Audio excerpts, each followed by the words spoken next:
오늘 누가복음 10장 38절부터 42절까지 말씀으로 이 좋은 편을 택하고 살라, 이 좋은 편을 택하고 살라, 이런 제목으로 말씀의 은혜를 나누고자 합니다. 우리가 성경을 읽다 보면 우리 정서와 맞지 않는 내용이 많이 나옵니다. 이런 말씀을 대할 때마다 우리는 헷갈리게 돼요. 아니, 살짝 시험에 들곤 합니다. 도대체 이 내용을 어떻게 이해하고 어떻게 받아들여야 할지를 모릅니다.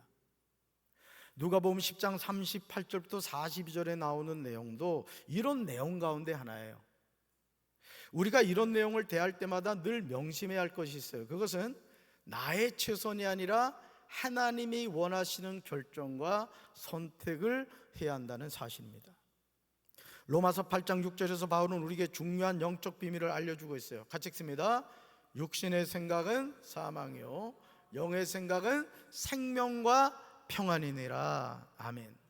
여기서 육신의 생각은 누구 생각일까요? 내 생각이에요. 내 생각. 하나님을 배제한 내가 원하는 생각이에요. 우리는 대부분 이런 생각을 하며 하루를 살아갑니다. 어떤 사람들은 평생을 육신의 생각 속에 살다가 생애를 마칩니다. 결국 그 마지막은 사망입니다. 그러나 영의 생각은 달라요. 영의 생각은 누구 생각이다? 하나님의 생각입니다. 하나님이 주시는 생각이에요.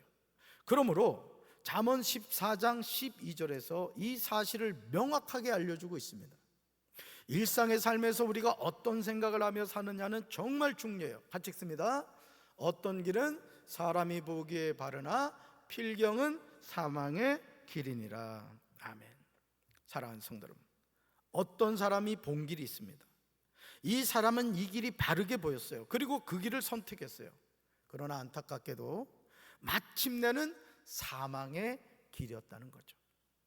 이제 우리는 바른 선택을 하며 살아야 될 줄로 믿습니다.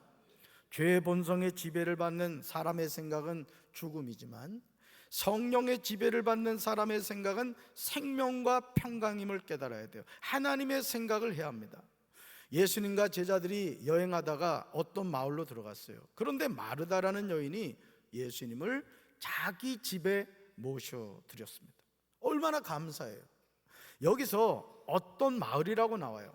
누가복음을 기록한 의사 누가는 예수님과 제자들이 도착한 마을이 어딘가에 관하여 정확하게 알려주고 있지 않습니다. 그러나 요한복음 11장 1절과 12장 1절을 보시면 이곳이 베단이라는 마을이며 이 마을은 예루살렘 동쪽에 있는 감람산의 동쪽 기슭에 위치하는 마을로 예루살렘에서 3km 정도 떨어진 거리에 있었습니다. 사랑하는 성도 여러분, 공생애로 살기 바쁘신 예수님을 자기 집에 초대한다는 것은 쉬운 일이 아니었을 것입니다. 그럼에도 마르다는 예수님과 제자들을 자기 집으로 영접하였습니다. 마르다와 예수님은 초면이 아니었음을 알 수 있어요. 요한복음 11장 5절에서 사도 요한은 예수님과 이들의 관계를 설명하고 있어요. 우리 말씀 같이 읽습니다. 예수께서는 마르다와 그의 자매와 나사로를 사랑하셨다. 아멘. 여러분, 성경에서 예수님이 누군가를 사랑하셨다, 이런 표현이 나온다는 건 대단한 거죠. 그렇죠? 제자들을 사랑하시되 끝까지 사랑하셨다, 이런 말씀이 있는데 오늘 요한복음 11장 5절에서는 예수님이 마르다와 그의 자매와 나사로를 뭐 하셨다? 사랑하셨다, 이렇게 나와요. 예수님이 사랑한 사람이 누굽니까? 마르다, 마리아, 나사로입니다.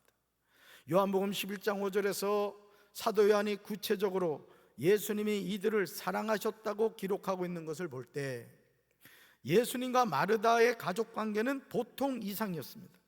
여기 나오는 마르다는 마리아의 언니이며 나사로의 동생입니다.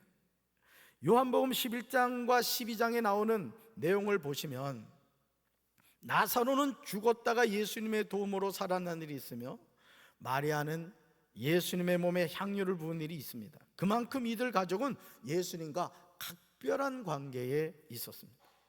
그냥 평범하게 볼 수 있는 내용이지만 예수님과 제자들이 한두 명이 아닙니다.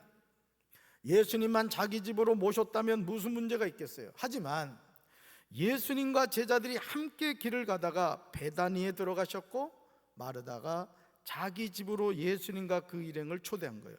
그러니 준비할 일이 얼마나 많겠어요. 여러분 생각해 보세요. 예수님 또 제자가 몇 명이야? 12명이잖아요. 그렇죠? 그러면 그 예수님과 제자들만 왔겠어요? 이웃 사람들도 왔을 거 아니에요. 그러니 손님들이 그냥 엄청나게 많이 온 거예요.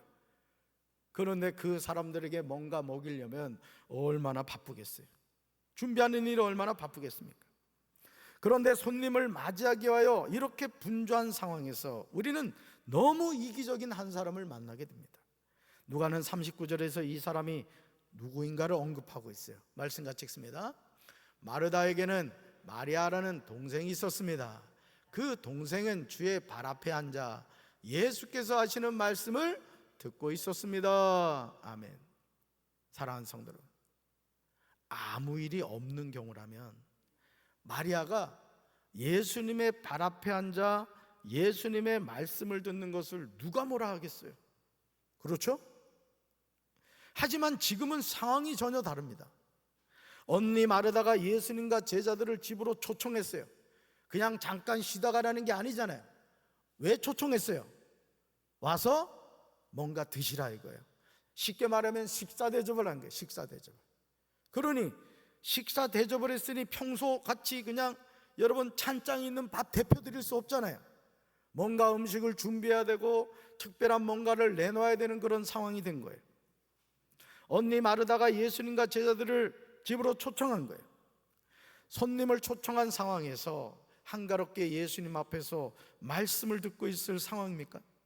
그런데 이런 모습은 요한복음 12장 2절에도 동일하게 나오는 것을 보게 됩니다. 그곳에서 예수님을 위해서 잔치를 베풀었어요. 여러분, 잔치 베풀고요, 음식 시원찮아 보세요. 욕 바가지로 먹습니다. 그러니까 사실은 이 잔치를 한다는 게 쉬운 일이 아니에요. 근데 예수님을 지금 모셔가지고 뭐라고 있다? 잔치를 하고 있다는 거예요.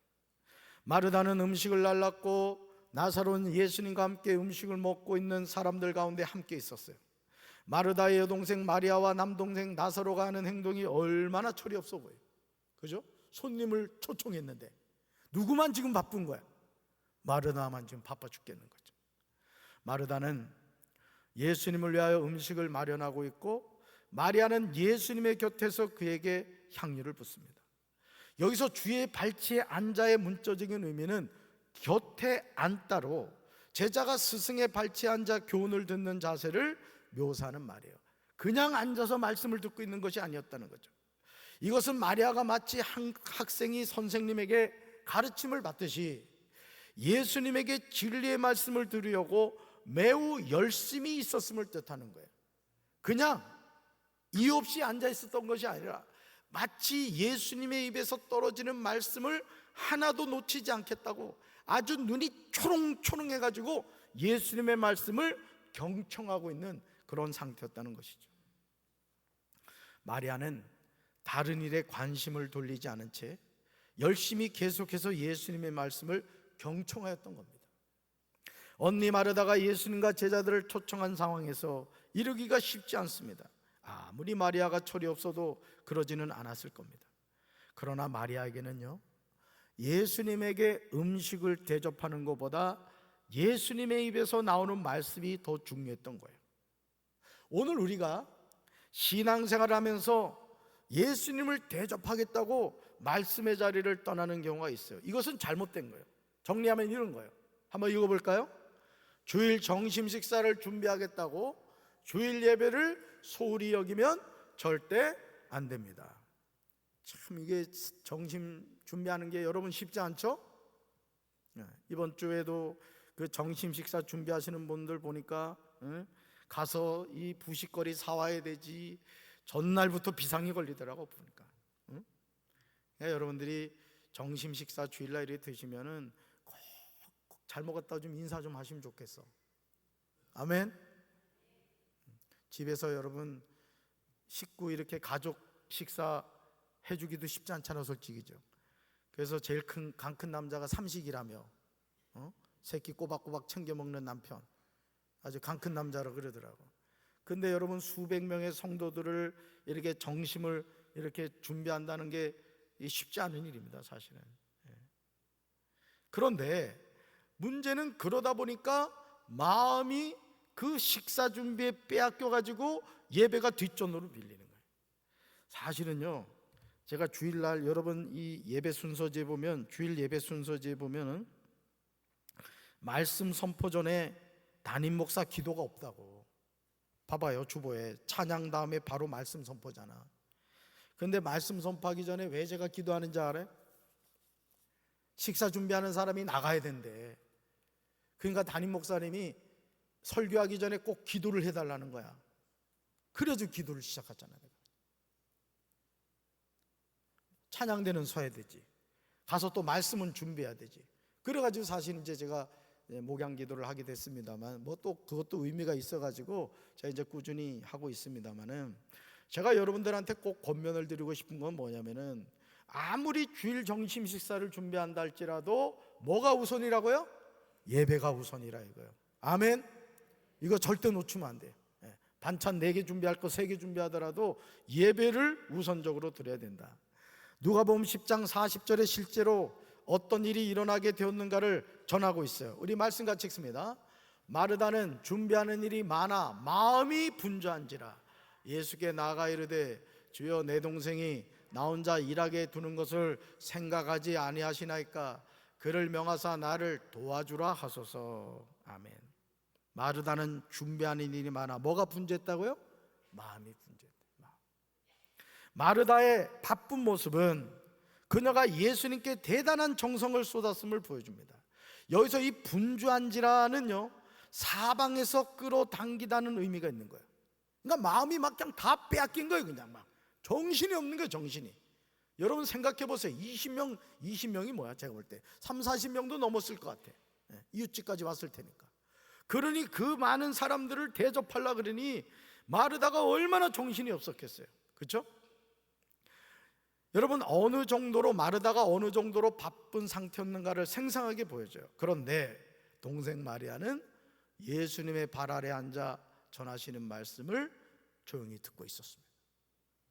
사실요, 마르다도 동생 마리아처럼 예수님의 곁에서 말씀을 듣고 싶었을 겁니다. 그러나 예수님과 제자들을 초청하기에 먹고 마실 수 있도록 음식을 장만하는 일이 더 중요한 일이라고 판단하여 바쁘게 움직이고 있었던 겁니다. 그러니 동생 마리아가 얼마나 믿게 보였겠어요? 얼마나 짜증이 났겠습니까? 언니를 도와서 예수님과 제자들을 대접해야 하는데 이기적으로 예수님이 밟지 앉아 말씀을 듣고 있습니다. 결국 마르다가 폭발하고 말았어요. 그래서 여러분, 이 주방에서 말이죠, 정말 그 감정을 잘 다스려야 돼요. 어떤 교회에서 막 그냥 칼이 날아다닌다잖아. 막 주방에서 그냥 서로 그냥 막 일하다 서로 막 그냥 뿔따구가 나는 거야. 막 예민하니까 막 말 한마디 그냥 팍 돌아버리는 거예요. 그냥 그래가지고 그냥 막 주걱이 날아다니고 밥그릇이 날아다니고 막 그런다는 거죠. 그러니까 마귀가 그런 분주한 마음, 바쁜 마음을 통해서 감정을 상하게 하는 거예요. 그래서 주방이나 어느 곳에 들어가든지 여러분들이 항상 마음을 잘 다스려야 돼요. 아멘. 그러지 않으면 마귀가 그 마음을 확 지배해버린단 말이에요. 그래서 사실은요, 이 주방에서 제가 늘 주일마다 가서 기도를 해드립니다마는 국 끓이죠, 또 반찬하죠. 그러니까 여러분, 이게 사실 아차면 다칠 일이 많아요. 주방은. 그렇기 때문에 정말 우리 조장님과 조원들이 꼭 기도하셔야 돼. 우리 조장님들은 앞으로 그 주방에서 이렇게 음식을 준비할 때 담임 목사가 가서 기도해 드리지만 조장님이 꼭 중심이 되어 조원들하고 같이 기도하고 앞으로는 음식을 준비하시기 바래요. 아멘. 8조였지 우리 조건사님? 8조. 9조부터 내가 검사할 거야. 그러니까 9조 조장 누구예요? 9조 조장 누구야? 소승자 권사예요?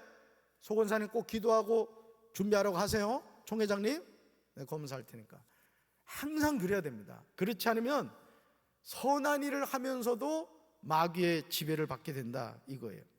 여러분, 마르다가 예수님께 와서 이렇게 말해요. 읽어볼까요? 주님, 내 동생이 나 혼자 일하게 두는 것을 아무렇지 않게 생각하십니까? 가서 거두어 주라고 내 동생에게 말씀해 주십시오. 여러분, 이 말씀이요, 지금 마르다가 엄청 감정이 상한 거야. 불따구가 난 거야. 그러니까 지금 이 얘기는요, 정말 폭발한 상태인 거예요. 지금 주님, 내 동생이 나 혼자 일하게 두는 것 아무렇지 않게 생각하십니까? 가서 거두어주라고 내 동생에게 말씀해 주십시오. 이거보다 더 심하게 얘기한 거야. 이제 화가 잔뜩 난 거죠. 너무 당연한 요청이 아니에요? 예수님이 꼭 들어주셔야 될 상황이잖아요. 그래 안 그래요? 여러분이라면 어떡하겠어요? 아마 마르다는 혼자서 음식을 준비하기에는 너무 바쁘니 와서 도와달라고 마리아에게 신호를 보내기도 했을 거예요. 마리아, 야, 지금 너 거기 앉아있으면 어떡해? 예수님 지금 잔치인데 식사 준비해야지. 빨리 막 눈도 막 찍 하면서 막 했을 거라고요, 분명히. 그런데 이 철딱성이 없는 마리아는 그냥 예수님 그냥 바라보면서 그 입에서 떨어지는 말씀만 들으면 열나요, 안 나요? 열불나지, 진짜. 우리 성도들이니까 그래도 참았지. 자, 그럼에도 예수님의 말씀에 너무 열중인 나머지 언내 요청을 거들떠 보지도 않는 마리아의 태도에 화가 난 거예요. 여러분, 이런 일 많습니다, 실제. 예를 들어 우리 찬양대 조심해야 될 게 뭐냐면은, 찬양대 준비하는 것도 중요합니다. 그러나 주방 일을 맡을 때는 가서 같이 협력해야 돼요, 찬양대원도. 근데 예를 들어서 내가 이제 그 식사를 준비하는 존재, 난 찬양 연습하러 가야 돼. 쑥 빠져버리면 이제 그때부터 블랙리스트에 올라가는 거야. 지만 찬양하냐? 왠지 이렇게 되는 거죠. 그러니까 여러분들이 신앙생활을 할 때 어떤 역할에 대해서는 서로 협력을 해줘야 돼요. 어느 누가 사시는 손에 물 묻히고 싶겠어요? 다 그거 피하고 싶죠. 그렇지만 상황에 따라서는 서로 협력해주고, 또 때로는 뭐 특별한 또 이렇게 뭐 준비를 해야 된다 이럴 때는 또 그걸 또 이해해주고, 서로 그런 마음을 가져야지. 그러지 않으면 하나님의 일을 하다가 진짜 주방에서 막 주걱이 날아다닌다니까, 마귀만 좋아하게 되는 것이죠. 여러분, 자, 그래서 예수님에게 이 사실에 관하여 직접 이의 제기를 하고 있어요. 누가복음 10장 41절에서요, 예수님은 마르다의 마음을 정확하게 알고 계셨어요. 41절. 예수님은 마르다에게 안타까운 심정으로 이렇게 말씀하세요. 현대 성경으로 봅니다. 같이 읽습니다. 마르다야, 마르다야, 너는 여러 가지 일에 너무 얽매여 걱정하고 있구나. 아멘. 마르다의 이름을 몇 번 불렀어요? 2번 불렀어요. 마르다야, 마르다야, 너는 여러 가지 일에 너무 얽매여 걱정하고 있구나. 그러시면서 이어지는 42절에서 마리아가 선택한 것이 무엇인가를 전하고 있어요. 말씀 같이 읽습니다. 그러나 주님의 일은 많지 않거나 하나뿐이다. 마리아는 좋은 몫을 택하였다. 그러니 아무도 그것을 그에게서 빼앗지 못할 것이다. 아멘. 그러나 주님의 일은 많지 않거나 하나뿐이다. 마리아는 뭘 택했다고요? 좋은 몫을 택했다는 거예요. 그러니까 여러분이 주님의 몸된 교회에서 어떤 일에 헌신을 할 때도 항상 여러분의 삶에서 예배가 중심이 돼야 돼요. 아멘이십니까? 교회 일에 헌신하겠다고 하면서 기도하지 않고 예배를 소홀히 하고 그 일을 하잖아요? 그럼 번아웃이 되는 겁니다. 그러니까 여러분들이 항상 예배가 여러분 신앙의 첫째가 돼요. 첫째가. 아멘이십니까? 그래서 저는 우리 성도 여러분들에게 꼭 부탁을 드리고 싶은 게 뭐냐면, 예배 시간 늦지 마세요. 이거 습관입니다. 꼭 고쳐야 될 습관이야. 5분 늦는 사람은 꼭 5분 늦어. 내가 이래 서서 보면 고치십시오. 하나님께 드리는 예배를 늦게 드리면 어떡해? 늦게 오면 어떡하냐고. 조금 서둘르시란 말이에요. 예배 누구한테 드리는 거예요? 하나님께 드리는 거잖아. 영과 진리로 드려야지. 항상 준비된 예배가 돼야 됩니다. 그리고 예배 도중에 나가지 마세요. 축도도 하지도 않았는데 나가는 분들이 있어요. 뭘 얼마나 급하다고. 그리고 차량을 이용하시는 분들도 마찬가지예요. 차량 운행해 주신 분들한테 항상 고마운 마음을 가지시고, 또 그분들도 예배를 드릴 수 있도록 배려를 해 주셔야 됩니다. 도중에 나가가지고 뭐 왜 이렇게 안 나오니 이러면 안 된단 말이야. 서로 협력을 해서 우리 모두가 영과 진리의 예배자가 돼야 돼요. 아멘이십니까? 그거 놓치면 아무것도 아닌 거예요, 사실은. 그거 놓치면. 자, 그러므로요, 마르다는 육체적인 배고픔을 해소해 줄 먹거리보다는 영혼을 배부르게 하는 생명의 양식인 하나님의 말씀이 더 소중하고 필요하다는 사실을 알아야 했던 거예요. 마르다는 예수님과 제자들을 대접하기 위해 준비한 일이 많아 이것을 놓쳤고, 마리아는 자신에게 더 소중하고 필요한 것은 말씀임을 알았던 거예요. 한번 읽어볼까요? 읽어봐요. 예수님을 따라가는 길은 말씀에 동참함으로 섬기는 것입니다. 아멘. 이거요. 예수님을 따라가는 게 뭐냐? 말씀에 동참하는 거예요. 그러니까 여러분들이 앞으로는 신앙생활 할 때, 오늘 제가 이 대표 기도할 때 어떻게 해야 되고 헌금 봉헌할 때 어떻게 해야 되고 이제 이런 것도 말씀을 드렸습니다만은, 항상 여러분들이 어떤 순서를 맡든지 예배를 소중하게 여기시고 준비된 예배를 드리시기 바라요. 아멘이십니까?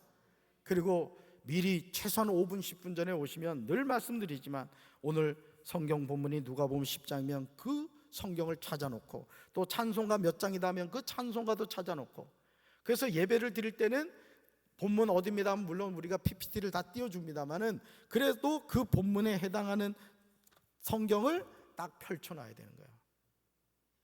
찬송가도 몇 장 부르겠습니다만 PPT 다 보여주지만은 그 찬송가를 딱 찾아서 보면서, 또는 이렇게 준비된 그런 마음으로 하시란 말이에요. 아멘. 저는 우리 사랑하는 성도 여러분들이 오늘 참 예민한 부분입니다. 예민한 부분이지만 우리 예수님께서 이 마르다에게 한 말의 핵심이 뭔가를 여러분들이 잘 기억하시고, 항상 준비된 예배를 통하여 가인의 예배가 아니라 아벨의 예배를 드리는 저와 여러분 되기를 주님의 이름으로 축원합니다. 가슴에 손 얹겠습니다. 사랑의 주님, 마르다는 이 좋은 편을 택하였다고, 마리아는 이 좋은 편을 택하였다고 예수님은 마리아를 칭찬하셨습니다. 마르다의 헌신이 잘못됐다는 이야기가 아니라, 우리가 신앙생활하면서 정말 소중하게 여겨야 될 것이 무엇인가를 예수님은 마르다에게 이야기해 주셨습니다. 오늘 우리가 주님의 몸된 교회에서 충성한다고 하면서 예배 자리를 소홀히 여기고 예배보다 다른 것들을 붙잡다 우리의 신앙도 까먹고 우리의 영적으로 탈진하여 하나님을 멀리하고 있지는 않습니까? 주여, 저희들을 붙잡아 주셔서 마르다처럼 예수님의 입술에서 떨어지는 말씀을 붙잡고 주신 사명을 믿음으로 잘 감당할 수 있도록 도와주시옵소서. 이제는 우리 주 예수 그리스도의 크신 은혜와 하나님 아버지의 한없는 사랑과 성령님의 교통하심이 이 좋은 편을 택하였다는 주님의 말씀을 기억하며 항상 믿음 안에서 승리하기 원하는 사랑하는 주의 백성들 위해 이제로부터 영원토록 함께 하시기를 간절히 축원하옵나이다. 아멘.